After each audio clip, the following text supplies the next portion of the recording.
Brought to you by TechnoSpark 20 series smartphones. I'm superhuman. વડોદરાના લોકોનો એક વિચાર હતો, મારા સુધી પહોંચ્યો. મને લાગ્યું કે મારે રાઈટ જગ્યાએ પહોંચતો કરવો જોઈએ અને મેં અવાજ કર્યો. અને કદાચ એવું કહેવાય છે કે it was a whistle which was been blew by me. વડોદરાનું રાજકારણ પુનઃ એક વખત ગરમાયું છે, કારણ કે રંજનબેન ભટ્ટે ઉમેદવારી નહીં કરવા માટેનું નિવેદન આપ્યું છે.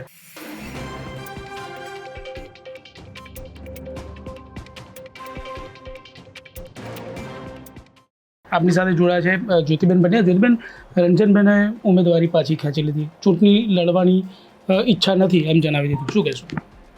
આમ સૌ પ્રથમ પડ્યા હતા.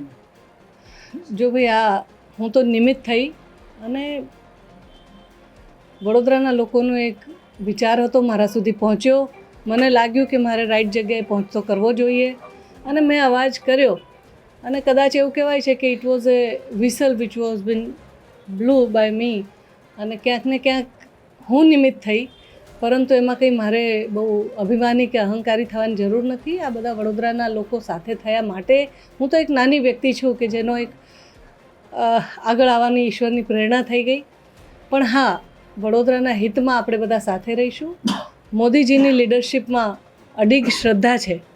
એ પોતે વિકાસની રાજનીતિ આગળ લઈ જઈ રહ્યા છે. અને જ્યારે આવડી મોટી પાર્ટી, આવડા બધા નિર્ણયો, એમાં આવા ઘટનાક્રમ થતા હોય છે. હું ને તમે પણ અહીંના નાગરિક છીએ. આપણે મળીને એક વાત કરી અને એ વડોદરા માટે વાત કરી હતી. તો હું ધારું છું કે આ એક ઈશ્વરીય પ્રેરણા છે અને જે પણ થશે સારું જ થશે. શું લાગે છે આપને, કયું પ્રેશર ક્રિએટ થયું હોય? બેનર પોસ્ટર વોર થઈ, આપે પણ ખૂબ એમનો વિરોધ કર્યો, ભ્રષ્ટાચારના ઘણા આક્ષેપો થયા. કયું પ્રેશર ક્રિએટ થયું હોય એમ લાગે છે? આ ભારત દેશની લોકશાહી છે અને આ લોકશાહીને બરકરાર રાખવા માટે ભારતીય જનતા પાર્ટીની મહેનત મેં જોઈ છે. ભારત દેશનું જે બંધારણ છે, બાબા સાહેબે એ રીતે બનાવ્યું છે કે જેમાં દરેક વ્યક્તિના પોતાના ફંડામેન્ટલ રાઇટ હોય, એના અધિકારો અને એના કર્તવ્યોથી એને કર્તવ્ય પરાયણ બનાવવામાં આવતું હોય છે.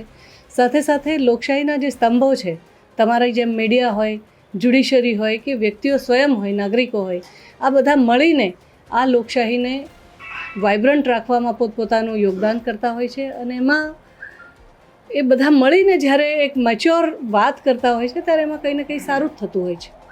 9 ઉમેદવાર આવશે, એમાં શું સ્ટેન્ડ રહેશે? જો ભાઈ, વડોદરાના હિતમાં થતું હોય તો તમને ગમશે ને મને ગમશે. Thank you. હિત આપનું માત્ર વડોદરાનો વિકાસ. વડોદરાના લોકો બધા જોડાયા છે આમાં, તમે જાણો છો ને હું એ જાણું છું ને હમણાં તમે બહાર બધાના બાઇટ્સ પણ લઈ આવ્યા હશો. તો જે કલેક્ટિવ